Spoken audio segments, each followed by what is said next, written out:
Hi, everyone. Thank you for joining us, and thank you for your patience as we got ready for tonight's webinar event. Um, my name is Megan Lear, and I work with the marketing team at UMHS. And next week, UMHS is celebrating Match Day, which is a very exciting time around the UMHS community. It's the culmination of medical school. It's the end of one part of the journey and the beginning of the next chapter in your career on your journey to practicing medicine. We are really excited tonight to welcome two of our UMHS alumni who are going to talk about their experience with Match and also what it's been like in that first year. So we're going to start with some introductions, and we are going to start with you, Zach. If you could introduce yourself, tell us a little bit about where you are doing your residency. Yeah. Hi, everybody. I'm Zach Vandeveer. I'm from a small town in northern Michigan. Went to a small undergrad, found UMHS through one of my friends. That was my biology partner in undergrad. Absolutely loved my time at UMHS.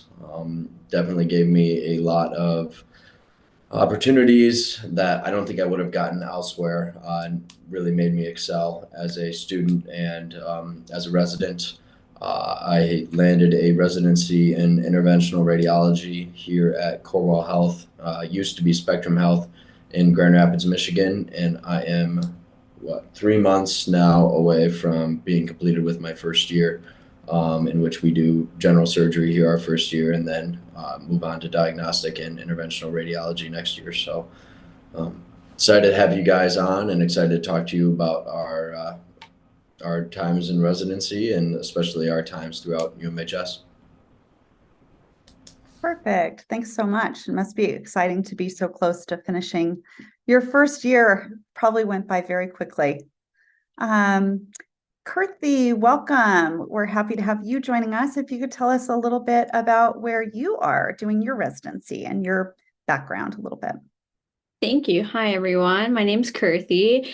I won't say my last name, it's too long.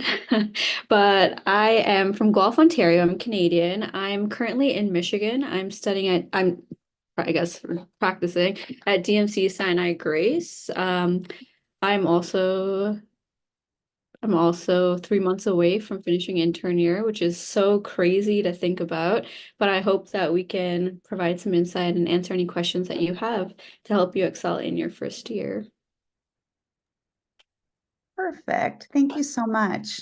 I did want to also mention, these webinars that we put together for UMHS, it's really intended to help just provide some content and some useful information for both current and prospective medical students. And so we want this to be an opportunity for you to learn from people in the UMHS community. And if you have any questions throughout this conversation, please feel free to just drop those into the chat on whatever platform you're streaming this webinar, and we will be monitoring the chat and asking those questions of Kerthy and Zach as we have the opportunity to do so during this discussion. So Match is, again, a very big deal and something that people look forward to with anticipation. It's kind of a highlight along the journey to becoming a full-fledged doctor. Kerthy, starting with you, did you always know that you wanted to be a doctor? And, could you tell us a little bit more about your journey to where you are today? Definitely not. Actually, I really was avoiding medical school. I finished my undergrad and I didn't really know exactly what I wanted to do. I was more into the food science, health science field, but obviously my parents did plant that seed about medical school, but I was adamant to try to see if there's something else I was interested in.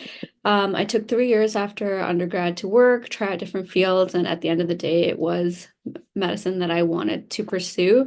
So it was actually after a road trip. I went across Canada for 6 weeks, and after that trip, I was like, nope, I don't want to go back to work. It's time. So I actually did a quick Google search, and that's how I found UMHS. Very different from Zach, who actually knew someone. But one of my teachers, one of my anatomy teachers, had actually been to UMHS and actually seen the lab, and she said it has a great anatomy lab. You'd enjoy it there. So I applied, I got in, and the rest is history. It's been a great experience. That's fantastic. Thank you. And how about you, Zach? Did you know that you wanted to be a doctor your whole life? Has this been a lifelong dream, or is it something you came to a little bit later? So my dad is oh my gosh, a drug representative for GlaxoSmithKline. Does a lot of their respiratory drugs and a lot of their sort of immunologic therapy. So I always had medicine in my mind, not necessarily being a doctor, but I did do quite a bit of shadowing as a high schooler and things of that nature to try to see if that's something I wanted to do. In college, I went for pre-med. That's something I wanted to do. Was sort of told that I couldn't play college soccer and do pre-med, that it wouldn't work out for me. In which I guess it did in the end, but when I went to apply to medical school, I didn't have any money to apply. It cost like 10 grand for me to apply to medical school. I applied to 70 medical schools in the US. I didn't have that money, so I was a chemist for Pfizer Pharmaceuticals in Kalamazoo, Michigan for 2 years, to sort of build up enough funds to be able to apply to medical school.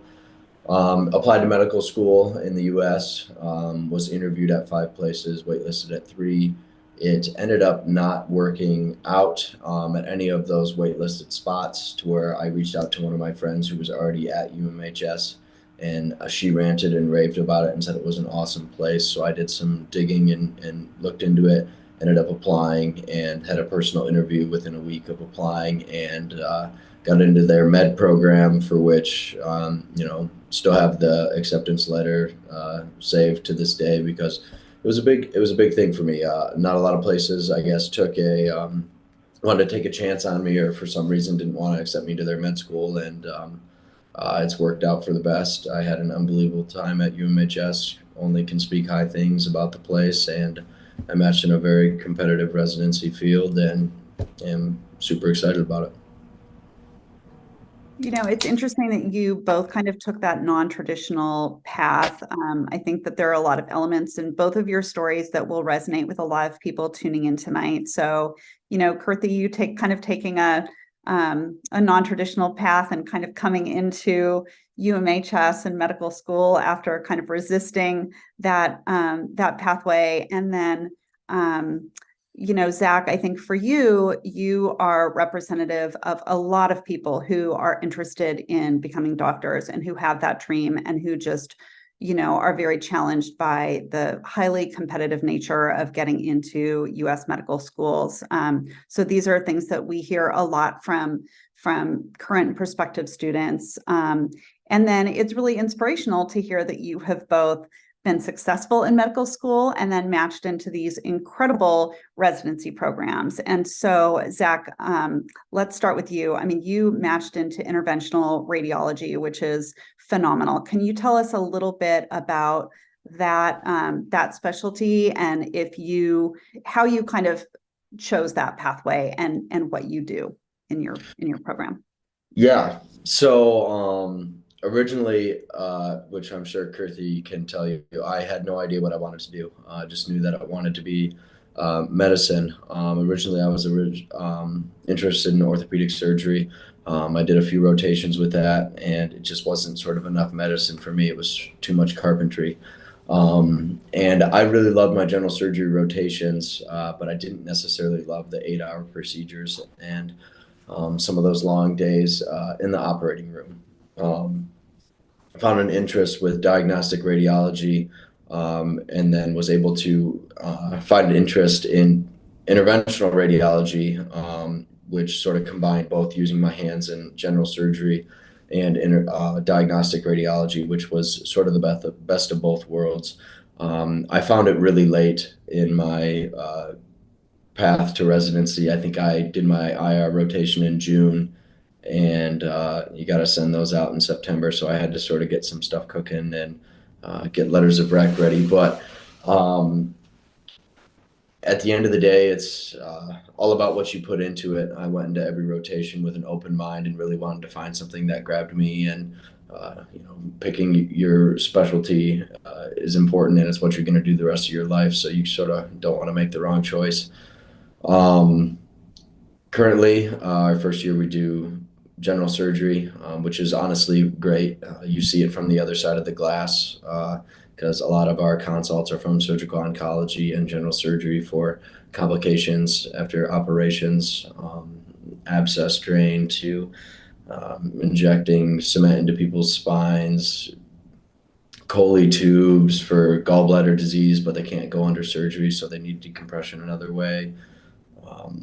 Vast variety of procedures, all the way from pulling strokes out of people's brains that necessarily aren't needing neurosurgery, all the way to potentially pulling clots out of people's lungs and their legs via a catheter through their groin. So it can take a wide variety of procedures in interventional radiology, and that's what really drew me to it. Is I could, be working on somebody's brain in one case, and then the next case maybe, giving somebody a Coley tube for their gallbladder. So that's why I enjoyed it. Perfect. And someone that is tuning in dropped a question into the chat that is exactly just as I was asking the question, they were asking the question in the chat about what made you choose your specialty. So, Kerthy, what made you pursue general surgery? And what made you choose that path? Good question. Kind of similar to Zach in a sense that I liked every rotation, and every rotation had its pros and cons. Surgery at first, I was like, I really do like it, but the days are so long. Do I want this type of lifestyle in the long run? So I kind of talked myself out of it initially. And then in my fourth year, as you know, our fourth year is more, we can choose a lot more electives.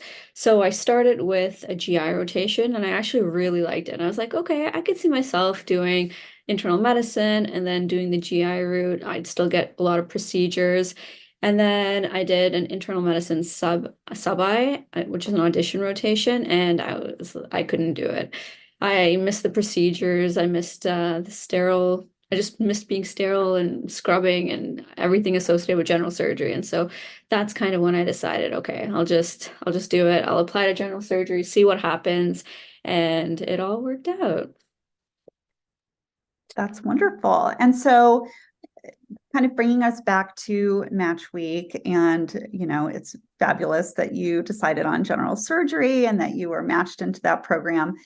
Just for the people that are heading into match week, was wondering if both of you could just sort of share with us what your match week was like. So kind of what were your feelings going into match week? If you could just kind of talk about your anticipation. Where were you? How did you feel when you got your match results? Kerthy, if we could start with you. Yeah, so for me, I had applied to both prelim years and general surgery years. So for those who may not know, so in surgery, you can do a prelim route, which is where you do a 1-year rotation in general surgery. So you do your intern year and you basically have to reapply the next year. So it's basically you get to learn you get to learn procedures, you get to kind of gain experience and learn a bit more about the hospital system, and then you reapply hoping that your ABSITE scores will help you match into a true general surgery program with that 1 year of experience. However, I was very grateful that I actually did match into a general surgery program. So during that week, I was definitely nervous, like what's going to happen? Am I going to match into which program? Location was also, like all my interviews were in such vast different locations. I'm from Canada, so being in Michigan was ideal. However, I was nervous if I was going to be in Baltimore or Connecticut or a different state. So I was nervous about location. I was nervous about what type of program I was matching in. And you asked, where were we? I was actually in St. Kitts, funny enough. I was actually teaching anatomy in the anatomy faculty at UMHS. So that was a very cool experience to be able to share match day with my teachers. So that was quite the experience. Seems like a wonderful place to be to get your match results. That's wonderful. Thank you, Kerthy. And Zach, how about you? Can you tell us a little bit about, your experience leading up to match, what your feelings were, where you were when you got your match results, how you felt when you found out that you matched into a program in your home state? What was that like? So I graduated in December. I think, no, I'm trying to think. Kerthy, I think, graduated just a little bit after I did. So I had 6 months off, but 3 months until match day. I took step three before match day, just to get it out of the way. Um, but my girlfriend is a travel nurse and she was doing a 3 month stint in Maui, Hawaii. So I went down and lived it up in Maui, Hawaii for 3 months, which was lovely. It was a great time. It was definitely tough to study for step three. But the time difference was definitely quite a shock as I matched, I guess, quite early in the morning. And yeah, it was awesome. I matched categorical, which is there's not many programs that do that for interventional radiology. And what that means is that your first year is at the same spot. The rest of your training will be. A lot of interventional radiology are advanced programs in which you have to sort of find your first year, whether that's a transitional year or a prelim general surgery year. And you do that elsewhere. And then you come into the program as a second year, excuse me, having done that first year. So I was super happy to match categorical. I was super happy to match into interventional radiology, and even sort of over the moon about being able to stay in Michigan and be close to home was awesome. I was really nervous that if I was going to have to SOAP into a prelim program, just because if I would have matched to an advanced program, and I didn't necessarily match into a prelim gen surge program or a transitional year, I would have to SOAP and find a first year program, which isn't necessarily hard to do. There's a lot of places that offer that. But I would have been interviewing at like 2 and 3 in the morning just because of the time difference, which wouldn't have been awesome. But ended up working out for the best, and I matched categorical and was absolutely ecstatic. And it was on St. Patty's Day last day, so it was a good time. That sounds great. Matching in Hawaii on St. Patrick's Day into the program you wanted, into a categorical program, which is really helpful. Thank you, Zach, for kind of explaining the difference between like the categorical program and touching a little bit on SOAP. I think that that's really helpful for a lot of people who are tuning in also to kind of understand those differences when you're talking about the match and different types of residency programs. And you had also mentioned, Zach, that you took the step three before you got your match results. But I know for some people, they have to take that after their match comes in. And so kind of along those lines, Kerthy, just curious what you did immediately after getting your match results. Like what you get this great news, you've matched into general surgery. What's next? What did you do next? So it was cool to celebrate with my co-teachers. That was kind of a wild experience. They actually told us where we matched. They wrote it on a little sheet for us. So it was cool. They knew where we matched before I actually knew where I matched. So that was a fun experience to share with them. And then I had to go teach, actually. I went back to the anatomy lab, which is where passion all started. So it was kind of a nice full circle moment. But after that, I went and I celebrated. It was St. Patty's Day, which was pretty cool to be on the island for St. Patty's. And I celebrated with my co-teachers. And one of my co-teachers was actually also a student from UMHS, and he also matched that day. So it was nice to share that experience with him and celebrate with him as well. Very cool. And then just sort of thinking about now you've got your match results, you know where you're headed, you've matched into the programs that you wanted to get into. What were your expectations now that you were starting the next step, Zach? So you know that you're going into interventional radiology. What were you thinking? What were your expectations heading in?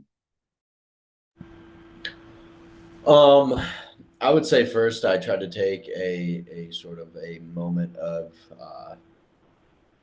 just like recognition for myself and I guess all the work I've put in, and I don't know how many like no's I got or how many like, oh, you won't be able to make this happen, you know, that's out of the question for you.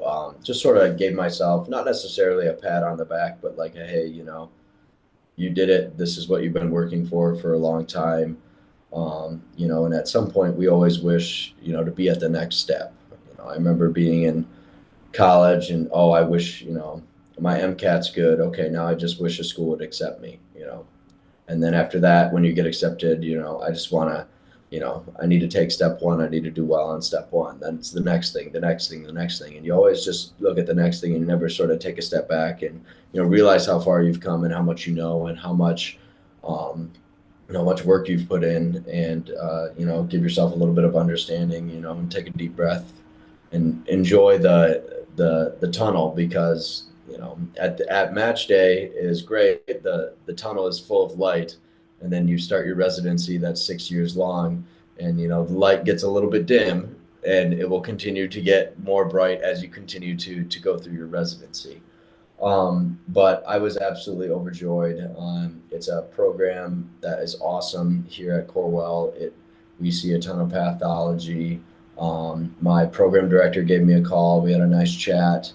Already, was talking to some of the current residents that are in my program and chatting with them, whether they bought houses or apartments, just to make sure we got on that ball fast. And honestly, probably didn't do any real hard work until probably 2 weeks after, and sort of started to review and try to get my brain back to medicine brain after being off for 3 months in Hawaii where I didn't do much. So I definitely took my chance to relax and then sort of refocused on, getting affairs in order because the GME program is emailing you probably, day two asking for all this stuff for you to get done. So took some time to reflect, but it was an awesome experience. That's great. And how about you, Kerthy? What was your expectation as you were heading into your residency program? I was terrified. I'm not gonna lie. I was like, wait, is this real? And then immediately I was like, oh no, it's real. But no, it was definitely I definitely had a sigh of relief. Sorry, I'm feeding my dog. She's being very needy right now. I definitely had a sigh of relief. Like to finally, as Zach said, to finally have, achieved the goal that you've been working so hard for. And being away from home for so long, it was nice to know, okay, I'm going to be close to home. I'm going to be able to move somewhere and permanently be there for a few years, just having an idea of where I'm going to be. That time in between match and finish and graduating, it's such an unknown period where you're going to end up. Just not being able to visualize and have a game plan for where you're going to be. So it was nice to start being able to formulate a game plan. As Zach said, I started looking for a place to stay. Being Canadian, I had to start that J1 process. It is a lot of paperwork. And luckily, Patrick McCormick, kind of day you match, sends out a guideline of what you have to do to start that J1 process. So for anyone listening, definitely suggest as soon as you match, start that day one or day two. Start the paperwork for your J1.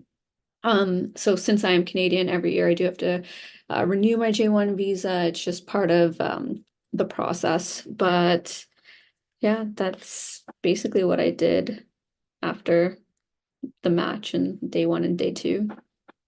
That's really helpful to point out the information about the paperwork that Canadian students need to get their visas, and helpful to give a shout out to Patrick McCormick, who is a tremendous resource for students at UMHS. So thank you for that. And you both kind of touched on this, and this was kind of on our outline, something that we were going to touch on a little bit later, but since you both kind of mentioned it, I think it makes sense to talk about that now. And that is, that I think for a lot of students who are beginning new programs going into residencies, it's very common that people would have kind of some self-doubt or struggle with imposter syndrome. So what would you say to students who are kind of struggling with that now? What advice, Zach, would you give to some students who are kind of struggling?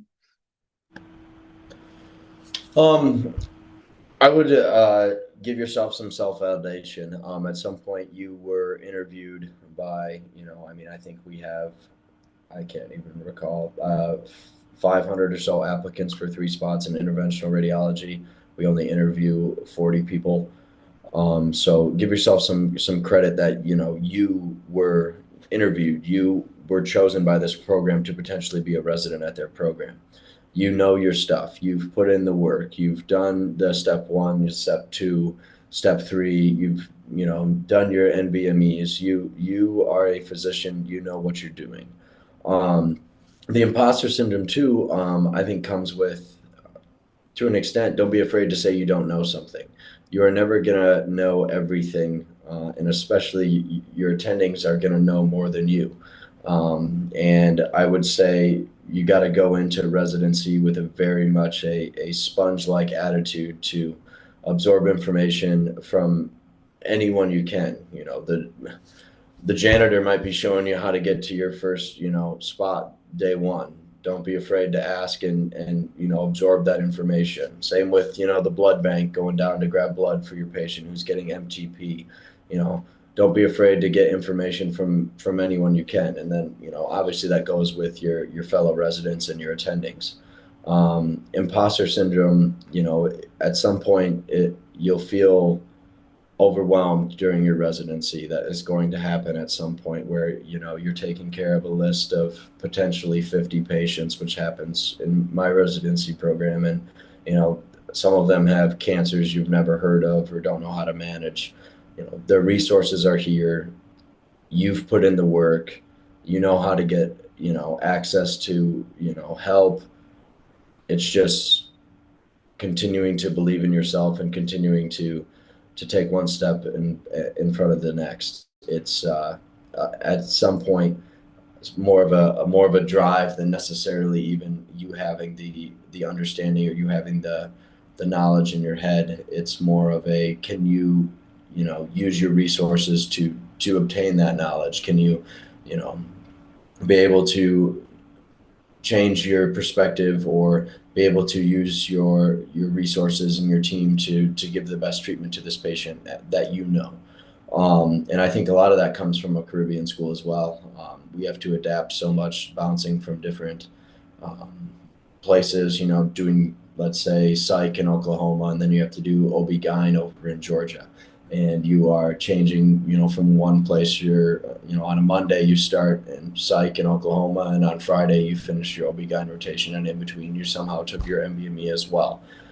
So I think, just the perseverance that comes from being a Caribbean student, and a lot of times figuring out yourself and learning new systems, sort of comes hand in hand. And I think also don't be afraid to use that on your interview day. What makes you different, or what do you think, happened? Why did you go to a Caribbean school? What did you get out of it? Instead of a lot of people putting a negative light on it, put a positive spin on it, and say what it taught you and what adaptations you've learned from it, and how it's made you stronger and more of a reliable person in the workforce.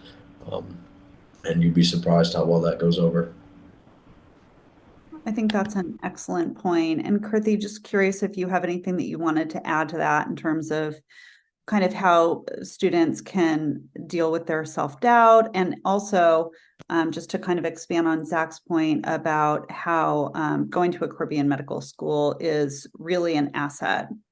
No, 100%. I think Zach said it really well. If anything, the fact that we had to adapt so much from being on the island, which is very different from for most of us, and from having to move from city to city, pack up after a month and have to transition.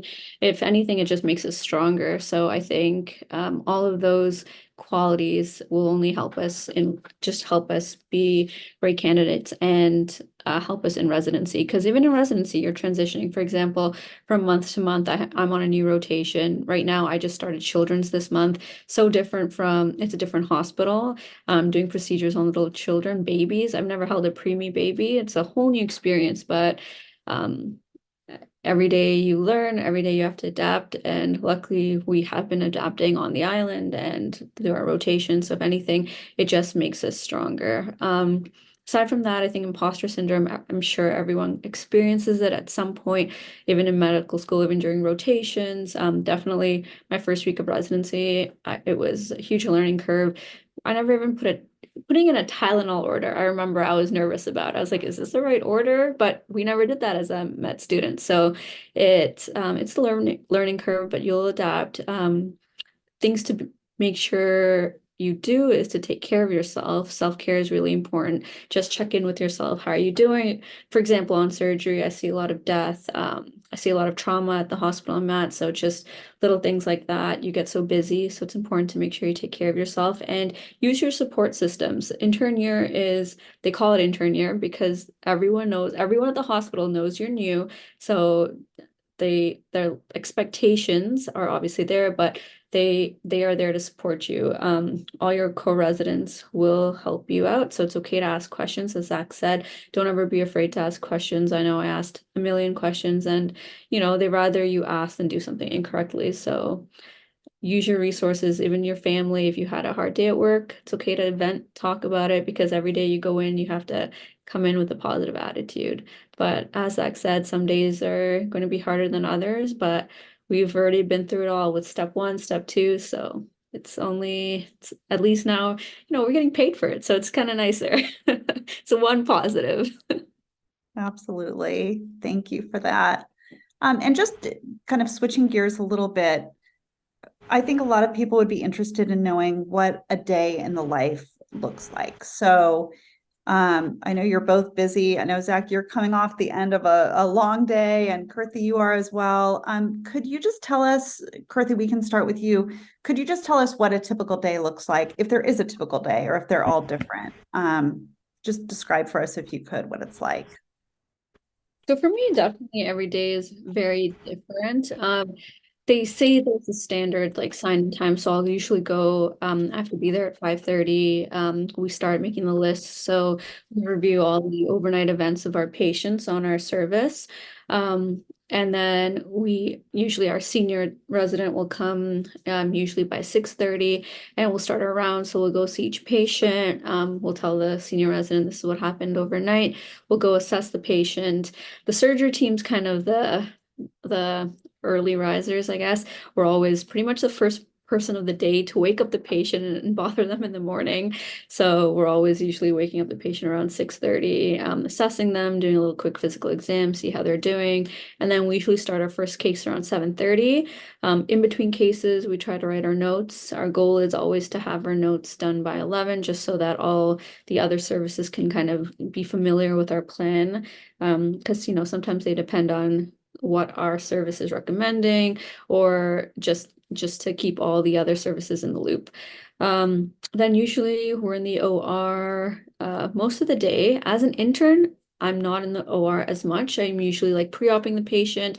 I'll go to some cases that are intern level, or if I'm able to, but floor work is mainly my responsibility, which is important because once the senior residents come out of the OR, we usually round with the attending, and they've been in the OR all day, so they expect us to make sure we know what's going on with the floor, addressing any concerns that are with our floor patients, and making sure all loose ends are tied. So we basically we take care of everything on the floor. We'll get to go to some OR cases, and then we usually sign out to the night team around 5:30, 6 p.m. and then we're done. But we usually do, so I do Q4, Q3, it really depends, but a few 24-hour shifts. So I'll be there all night till the next night. And the nights are cool because you cover all the services. So at my hospital, we have general surge, vascular, and trauma. And you'll go to the traumas, Detroit, Sinai-Grace especially, we see the most penetrating trauma in all of Detroit. So it's great for me. I love the GSWs and stabs, but usually some of those will go to the OR overnight. So we'll get a case through that, and then we'll sign out to the morning team. Things that are built into most programs, I'm sure Zach's program as well, is once a week we'll have education and grand rounds, where usually we run through questions, because every year we still have our in-service exam. So they're always making sure we get some form of prep, that we're doing some questions, making sure we're working towards that exam that we have every year. And we'll have grand rounds and M&M is really cool. It's morbidity mortality, so we review cases that we've had that there's areas to improve, not necessarily a patient didn't make it, but just things that interesting cases, or things that there are room for improvement. So that's nice to review, and you can hear the attendings kind of say why they made that decision making, and kind of we all learn what we would do in that similar situation. It's kind of cool to hear the attendings see their like rationale behind what they did during a trauma or a complicated case. So that's really nice as well. But every day definitely is very different. Sometimes we'll have a case that starts at 4 p.m. that I'll scrub into, doesn't get done till not 9 or 10. So every day can be very different. Perfect. Thank you for that. And again, just a reminder to everybody that we are open to any questions. So if you have any specific questions for Kerthy or Zach about any maybe cases that they've worked on, please feel free to drop those into the chat, and we will answer those questions best we can as they come in. Zach, how about you? Could you tell us a little bit about what a day in the life looks like for you? Yeah, so I rotate in multiple different facets. I'm currently on surgical oncology. I get here at 4:45 in the morning and sometimes don't leave till 7 p.m. I am the only intern on surgical oncology, which usually there's two, so that is most likely why I'm here so long. But we see a ton of pathology here in West Michigan. We are the only trauma one center on the west side of the state. The other side is over by Kerthy. We see every stab wound, every gunshot from all over, from the UP all the way down to the west side of Michigan. I do a trauma rotation. I do a emergency general surgery rotation. I do a vascular rotation.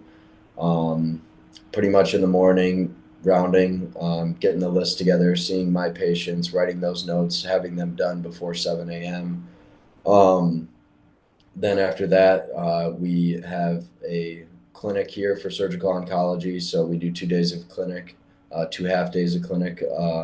And then on top of that, seeing the consults that come in because I'm the intern, as well as helping in the OR with current procedures, Whipples, any sort of, colectomy for resections of masses. And then from there, can be different when you do trauma. We do 24s in trauma as intern. We also do trauma nights as an intern. Surgical ICU, we do as an intern with both days and nights. So I would say on average, most of the time I'm here at 5 a.m. and I leave hopefully before 7 p.m., but usually about 7 p.m. There's a large list. You have a lot of responsibilities. Next year, that all changes for me, though, because I do diagnostic radiology, in which it's a better lifestyle, to say the least. But it will pick up more and more as I do less and less diagnostic radiology and move to interventional radiology in my 5th and 6th year. Where these next 3 years after this year will be mostly diagnostic radiology with overnight call and home call starting later on in my 3rd and 4th year of residency. So next year is sort of a pump the brakes and really build my knowledge for diagnostic radiology, because in order to be good at interventional radiology, you have to be good at diagnostic radiology. And then one other thing I want to point out is for the imposter syndrome. One of the best things that I would say that helps prepare you for any sort of imposter syndrome and make you feel confident is our main semester over where we do ICM2. I think that is a invaluable experience that is unique to really only UMHS. I've never heard of another school doing anything like that, and I think it absolutely puts you steps beyond any other school or any other medical student or future resident. So definitely pay attention when you do ICM2, and definitely don't take that for granted, because that is a huge resource that UMHS provides. Perfect. Thank you for pointing that out. I think that's helpful.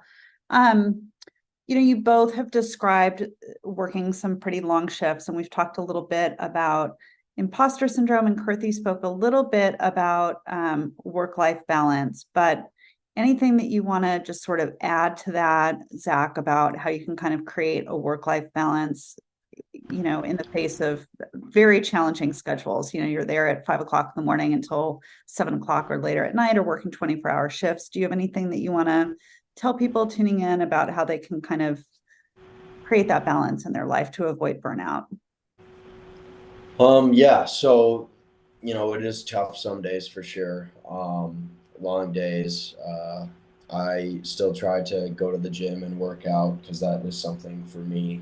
And at some point, you have to be slightly selfish for you. You do stuff for everybody else all day. Take time to do something for you during your day. Um, Lastly, I was given some advice that a shower is worth 2 hours of sleep. I would absolutely agree with that.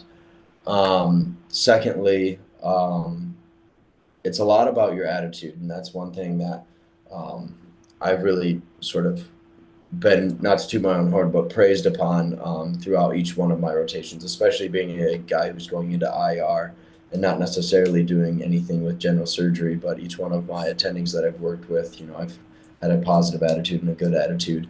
And having that in the hospital also translates, to your home life and, your partner at home and, how your kids see you, things of that nature. And I always remember, and I always try to remember, when you were in medical school, and applying to residency and applying to the match, and how much you were wishing and hoping that you'd match for residency, and how much of your life you've put into this, and now it's there and now it's happened, and trying to remember how hard you've worked for it and how much you're hoping for this day, and now look at yourself treating these patients, taking care of these patients, and sort of just realizing and taking a step back and having a perspective of you've been wishing for this, you've been wanting this, at some point you need to take advantage of it and realize it to be necessarily a positive thing.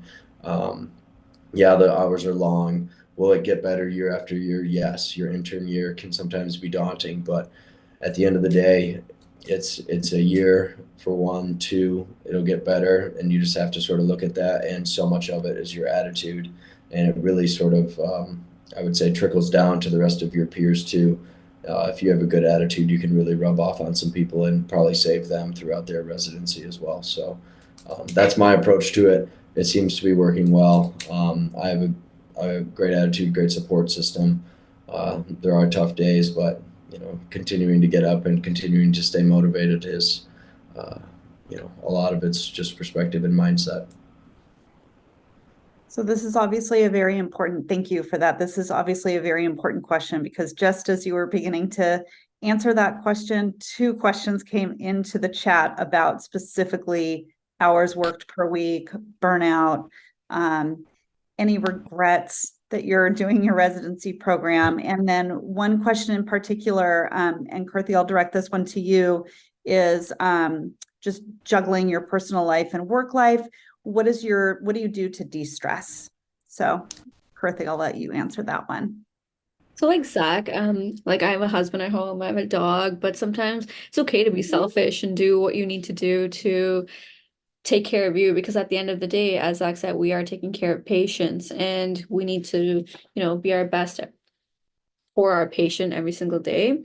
So the gym is something I try to do regardless of how many hours I've worked. It's something I try to make sure I do, as well as I try to, I try to cook and eat as healthy as I can. It's hard. It's hard on a resident lifestyle and schedule, but if there's a will, there's a way. You can definitely make some time to cook at least one meal, at least, meal prep once a week. That's what I try to do.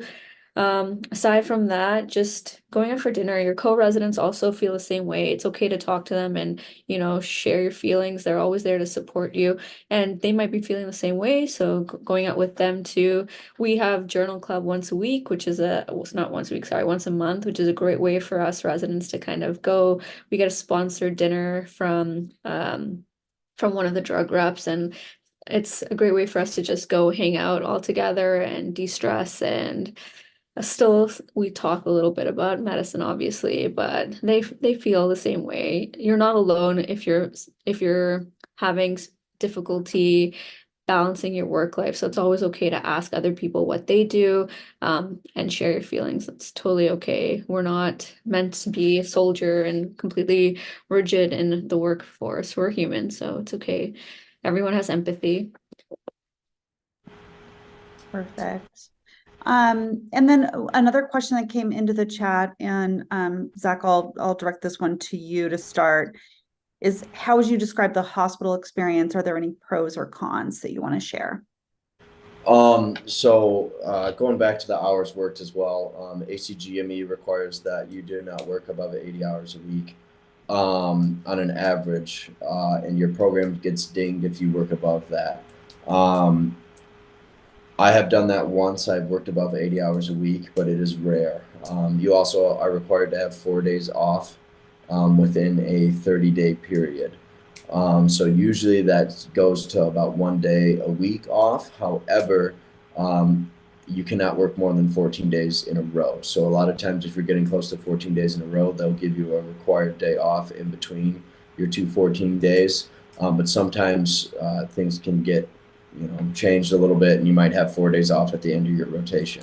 My program does a great job usually of being able to give you 2 weekends off a block, which is great. I have no complaints with that, and that allows you to sort of do things and still work and have a work-life balance. From there, I totally forgot what your question was. That's totally okay. The question that came into the chat was about the hospital experience and how you would describe the pros and cons. I absolutely love my hospital experience. I've been able to sort of see all facets of care, which is awesome. Seeing a patient in the clinic per se, scheduling them for a surgery, being able to scrub in and help with the surgery, to then seeing them post-operatively, to having a post-op complication that required interventional radiology, and been able to be involved in all processes of this care, which just worked out. I was on the correct rotations throughout to be able to continue to follow this patient. It was just lucky. But I would say there's not many cons to the hospital. I am at an incredible hospital. They treat the residents very well. We get a meal card, we get free parking, we get an education stipend. We get a lot of things that other residency programs don't necessarily get. So I'm well thankful for that. Are there tough days where you get 6 consults at 5 p.m.? Yes, there are tough days where you get 6 consults at 5 p.m. But I always try to remember too that most of these people, we're seeing them on their worst days. So it's always a good reminder that, we need to be our best, and we need to be cognizant that, they don't want to be in the hospital either.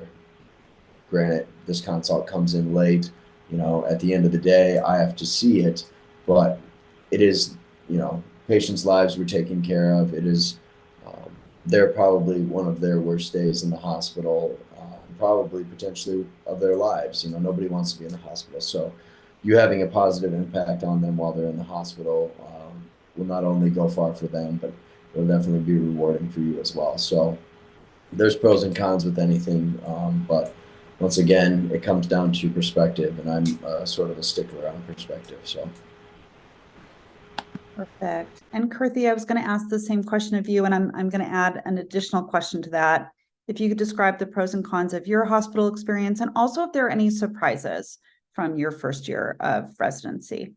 And Zach, feel free to chime in if there are any other surprises that you want to add on. So for me, I had a rare chance. I did a audition here at this hospital, so I actually had a month to see the hospital, experience it. So I kind of already knew what I was getting myself into.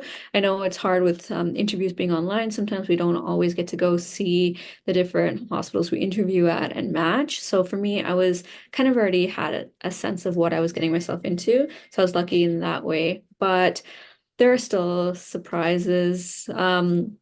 And there's different areas, different specialties that I haven't worked with. For example, vascular surgery is an area that I didn't work with while I auditioned in the program. So just being able to see that facet, and Detroit has the highest rate of kidney failure in the country, and I didn't know that before I started residency. So we have so many patients requiring dialysis access at all ages. It's so interesting for me to see. So there's definitely a lot of surprises based on the population and the demographics. But other than that, your second part of the question was, I forgot already. That's okay. Pros and cons of working in your hospital. Pros and cons. I don't know. I feel like every hospital has their pros and cons. Food sometimes, you get tired of hospital food. I'm not gonna lie. Like, yeah, I have a meal stipend. Have I ever used it? Only on my 24-hour shifts. I'll go to the 24-hour subway, but I'm not the biggest fan of hospital food. Aside from that, I'd love that we get an education stipend as well. That's something that I used to buy a new computer in my first week of residency. Um, what else? That's like the two biggest. Also, we get loops, which is really nice at our program. So, for vascular surgery, it just helps amplify our vision, and we use it at children's too, which is I was surprised about. For pediatric surgery, all the residents wear loops, so it was handy to have that. So I think that's something that's nice to ask about during interviews too. Whenever they ask, do you have any questions, you can either, usually. I wouldn't ask the program director this or anything, but usually you can ask the residents during the meet and greet if they have any questions. So you can ask them about, do you like hospital food? Do you have an education stipend? Are you able to use it on anything, or are there particular things that allow you to use your education stipend for? Will they cover conferences? Those are all important things that I ask personally, and help was a pro to me when I was looking at a residency program. Sorry if you can hear my dog in the I background. love it. No, I think it's great. I literally got home at 7 o'clock, hopped on this. So my dog's like, please Yeah. give me attention. Yes, you need to give your dog some attention. I understand. And Kerthy, you answered a couple of questions that have come into the chat. I know that we're getting close to our time here, but something that is top of mind for the people tonight are related to financial incentives. If hospitals, so there were two questions. I'm going to see if I can kind of combine them. One of the questions is regarding whether or not you experienced any financial challenges just going through medical school, and if your programs offer to repay student loans or offer any financial incentives. I don't know, Zach. I don't know if respond to those. I don't know if any residency program can offer you financial incentives or to pay back your loans, and especially going to UMHS. I believe those loans are private, so I don't even think we are able, the federal loan forgiveness program, that's not even offered to us for Sallie Mae. At least the research I've done, that is what I know.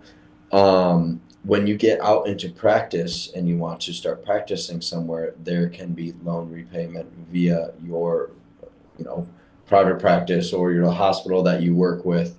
But actually a residency program paying for loans is not necessarily a thing. Now, you being in residency can continue to defer your payment for another 2 years, which your residency program can fill out the form for that, which will sort of give you 2 years to figure out whether you need to refinance or what have you. When it comes to financial burdens and financial loopholes that you potentially have to hop through, I know that it can be tough sometimes for sure to get a good interest rate when you go to like finish in your third and fourth year. Those interest rates, at least for myself, were rising just because of the economy.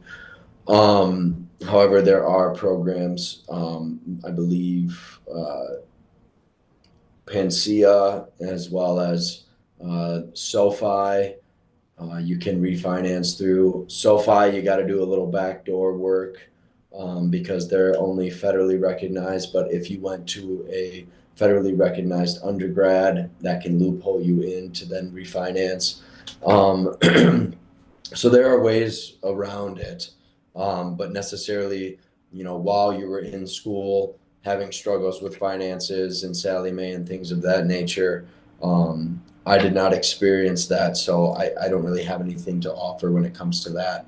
But in residency, as far as I know, there are no, they'll pay for finances or anything like that. A residency program, to my knowledge, will not do that. They can sign paperwork to defer you for another 2 years, and they can pay you a salary to help pay for your loans, but there is no like forgiveness or any help with your loans individually by a residency program, to my knowledge.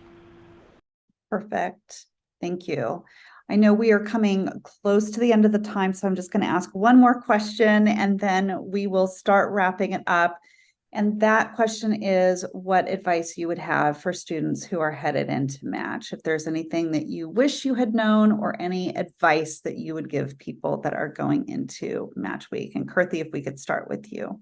Yeah, and sorry, just to add on what Zach mentioned about finances, things to also look at is your 401k and Roth IRAs. Those are things you can start investing in ASAP from your intern year. And I think I started, I think month 3. And I think that's something you should start ASAP. And especially during your intern year, I know we have a lot of loans to repay, but being able to contribute, especially when hospitals will match your 401k, even though it's it's better than nothing. So I think that's something to take the time to just learn about during this time period in between and be ready to start during your intern year because it'll only benefit you. Advice after match, enjoy it, celebrate, regardless on how you match. If you soap, if you get your match late, it doesn't matter. A match is a match. The algorithm is a weird system. You don't ever invalidate your match. Don't let that affect and cause imposter syndrome. A match is a match. And I hope everyone matches into the specialty that they are hoping for. And celebrate and don't study. Do not study and prep for intern year. If you want to prep like 2 weeks before, I don't know, Zach, I know he started studying like 2 weeks later, but I think that was for step 3. And he took 3 months to celebrate. So if you had the opportunity and you haven't had a time to relax from med school, take it now because residency is a long haul.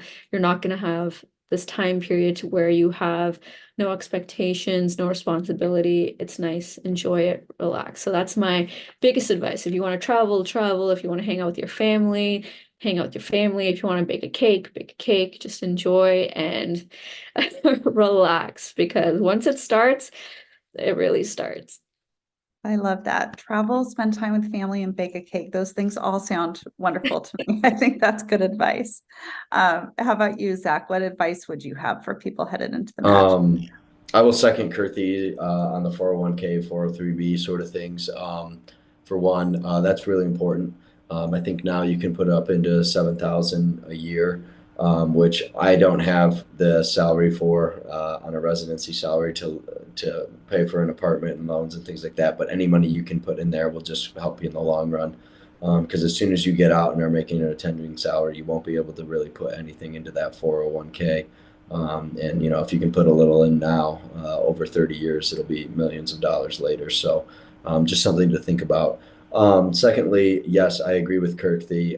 Do not study. I was studying for step 3. Once I passed step 3, I did not study. I rented a camper van with my girlfriend and we traveled around the Pacific Northwest for a month and lived out of a van. It was one of the best things I've ever done. It was a very cool experience. I would say travel, enjoy time with family. I'm not a big baker. Maybe go to the beach, do something to relax, and maybe eat the cake that somebody bakes you. Um, do not study. Enjoy your match day. Sort of recognize all the work that you've put in. Recognize that you were chosen. Trust the algorithm.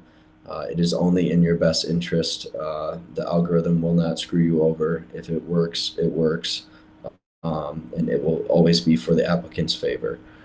And really just, enjoy not having to work, because you will have to work long hours and you'll have to work hard for your next few years.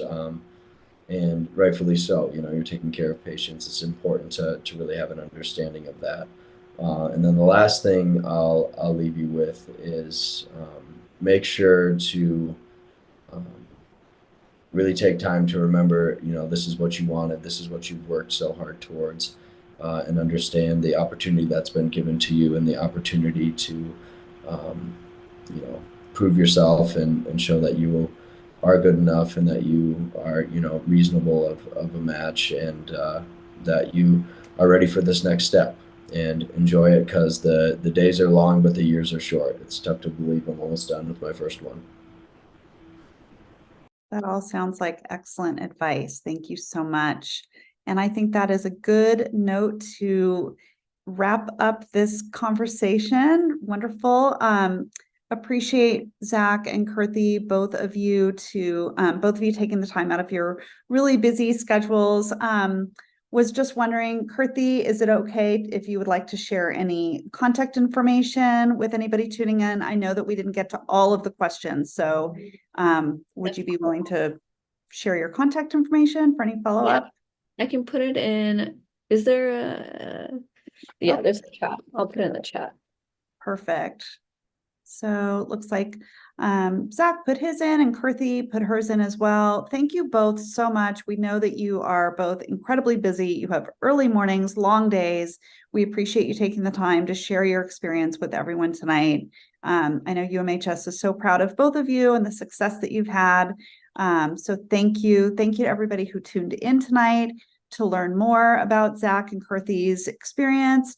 And this recording will be posted to the UMHS live events page on YouTube. So feel free to go back, refer to the recording of this conversation. There are also other past webinars and live streams that you can access on that page, which are great resources covering a range of topics that I think have a lot of valuable information. So once again, thank you to our panelists. Thank you for joining us tonight, and we hope that you take care and good luck with match. Thanks so much.